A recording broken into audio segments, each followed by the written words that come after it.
Select the graph that schematically represents both y is equal to x power m and y is equal to x power 1 by m properly in the interval x lies between 0 and 1 for integer values of m where m is greater than 1.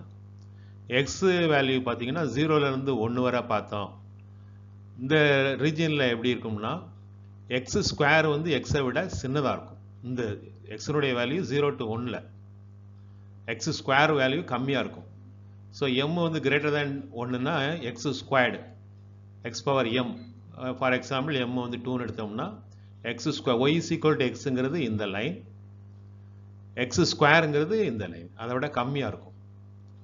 இந்த ரீஜியனில் தான் இதை விட கிரேட்டராக இருக்கிறப்ப வந்து பெருசாக இருக்கும். So இது வந்து x power m. x power 1 by m அதாவது ரூட் எக்ஸ் வேல்யூ எப்படி இருக்கும்னா எக்ஸை விட ஜாஸ்தியாக இருக்கும் இந்த ரீஜியனில். அதனால் இது இப்படி இருக்கும்.